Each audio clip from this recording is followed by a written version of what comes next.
দাবার খাই আর ঘরের ভিতরে থাকে। এখন সকালে ছেড়ে দিয়েছি, তাও সকালে বের হচ্ছে না।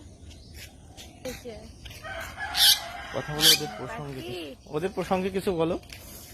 ওদের প্রসঙ্গে কি বলবো, আজ অনেকদিন পর ওদেরকে নিয়ে বের হয়েছি, ওরা খুবই খুশি। আর এতদিন পরে বের হয়েছি বলে নালিশের কোনো শেষ নেই, যে পক পক পক পক করে বকেই যাচ্ছে আমাকে। কি মানে ওদেরকে নিয়ে তো অনেক সময় বের হওয়া হয় না সবসময়, আর এই এত পরিমাণে গরম, আর মানে রোদে তো আমি নিজে বের হওয়া তো দূর কথা, ওদেরও ছাড়তে ভয় হচ্ছে। অনেক সময় উড়াউড়িতে ওরা গরম, ওরা নিজেরাও হাঁপিয়ে যাচ্ছে, তো যার কারণে ওদেরকে বের করা হচ্ছে না, আমিও নিজেও বেরোতে পারছি না। তো আজকে বের হয়েছে, তা ওদের এই বের হয়েছে তো ঠিক আছে, কিন্তু নালিশি শেষ নেই, মাথার উপরে ঘাড়ের উপর যেখানে যাচ্ছে খালি পাও পাও করে আমার বকছে, এখনো বকে যাচ্ছে। আজও এদিকে এসে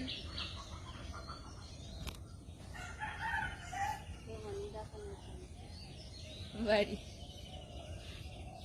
এই যে আমরা গাছে উঠে আতা খাই, আতা ফল যেটা আছে, পাও পাও দাও দাও, কত রকম নালিশ, মানে নালিশের কোনো শেষ নেই। তো এখন গাছে আতা সব পাকতে খেয়ে নিয়েছে, আমি পাখাগুলো আর কাঁচাগুলো আছে, ওরা উঠে উঠে খায় মাঝে মাঝে।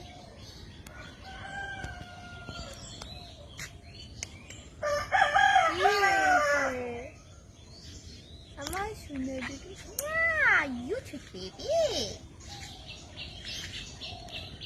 আচ্ছা শোনো বাবাই, আজকে বিকালে আমরা ওই মাঠের দিকে ঘুরলে যেতে যাবানে, তাহলে এখন বাসায় চলো, আমরা খেলনি করতে যাই। খাবার খাতে হবে না, খেলনি না, খাবার খেতে হবে, চলো।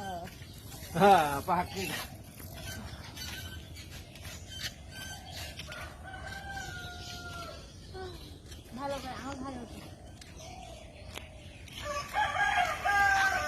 আমার ভালো ওঠে।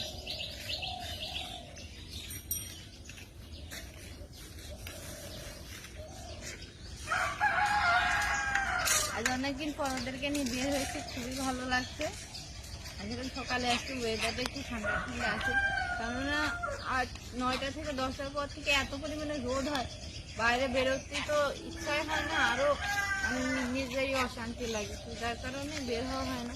আর ওদেরকেও সবসময় বাড়ির ভিতরে ঘরের ভিতরে রেখে দেওয়া হয়, বাইরে বেরোতে দিই না, কেন গরমে তো নিজেরাই সুস্থ থাকতে পারছি না, তো পাখি তো ওরা তো অসুস্থ হয়ে যাবে, ওদের স্বাস্থ্যের দিক ভেবে ওদেরকে অনেক সময় আটকে রাখতে হচ্ছে। হ্যাঁ, তারপরে ওরাও অনেক লক্ষ্মী, যে ওরাও বের হতে চায় না, ওরাও গরম দেখলে ওরাও নিজেরা ঘরের ভিতরেই সবসময় থাকে, খেলাধুলা করে, খাবার দাবার খায় আর ঘরের ভিতরে থাকে।